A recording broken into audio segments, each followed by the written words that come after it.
ഇന്ന് നമ്മൾ ഉണ്ടാക്കാൻ പോകുന്നത് ഈസി മലബാർ ചിക്കൻ കറിയാണ് കേട്ടോ. അതിന് വേണ്ടത് ചിക്കൻ, കുനുകുന അരിഞ്ഞ സവാള, ഇഞ്ചി വെളുത്തുള്ളി പേസ്റ്റ്, പച്ചമുളക്, തക്കാളി, കറിവേപ്പില, മല്ലിയില, ഒരു മുറി തേങ്ങയുടെ ഫസ്റ്റ് പാലാണ്. പിന്നെ നമ്മൾ യൂഷ്വലി ആഡ് ചെയ്യുന്ന മസാലാസ്, ഇത് തൈര്.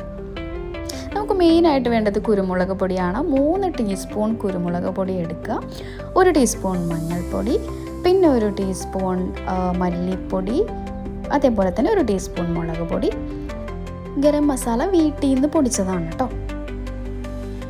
അതിലേക്ക് സവാള നമ്മൾ കുരുകുന അരിഞ്ഞതിടുക, പിന്നെ തക്കാളി, കറിവേപ്പില, മല്ലിയില. അത് കഴിഞ്ഞ് ഇഞ്ചി വെളുത്തുള്ളി പേസ്റ്റ് ഒഴിക്കുക. ദെൻ പച്ചമുളക് അരച്ച് വെച്ച പേസ്റ്റ്,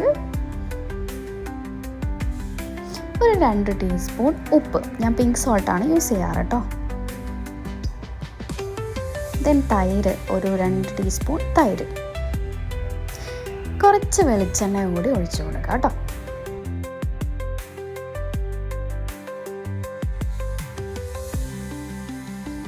എന്നിട്ടത് നന്നായിട്ട് മിക്സ് ചെയ്യുക. എന്നിട്ട് അതിലേക്ക് നമ്മൾ നേരത്തെ എടുത്തു വെച്ച ചിക്കൻ പീസസ് ഇടുക. എന്നിട്ട് അത് നന്നായിട്ട് മിക്സ് ചെയ്യുക. എന്നിട്ട് മസാലാസൊക്കെ പിടിക്കാൻ ഒരു 5 മിനിറ്റ് മാറ്റി വെച്ച ശേഷം എണ്ണ ചൂടാക്കാൻ വയ്ക്കുക. എണ്ണ തിളച്ച് വരുമ്പോൾ ഈ ഒരു മിക്സിങ് അതിനകത്തോട്ട് ആഡ് ചെയ്യുക. പ്രത്യേകം ഓർക്കേണ്ട കാര്യം എന്താണെന്ന് വെച്ചാൽ നമ്മൾ ഒട്ടും വെള്ളം ചേർക്കരുത്. ചിക്കനിലുള്ള വെള്ളം തന്നെ ധാരാളമാണ്. വെന്ത് കിട്ടാൻ ശരിക്കും ഒരു 10-15 മിനിറ്റ് ധാരാളം മതി. പിന്നീട് അത് തിളച്ച് കുറുകാൻ വേണ്ടിയിട്ട് ഒരു 20 മിനിറ്റ് കൂടി തിളപ്പിക്കാം.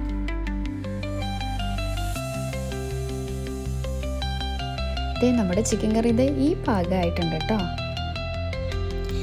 ഇനി നമ്മൾ ചേർത്ത് കൊടുക്കുന്നത് അരമുറി തേങ്ങയുടെ ഫസ്റ്റ് പാലാണ് കേട്ടോ. ഇനി തേങ്ങാപ്പാൽ ഇഷ്ടമല്ലാത്തവർക്ക് അത് ചെയ്യണമെന്നില്ല, അല്ലെങ്കിലും കറി അടിപൊളിയാണ്.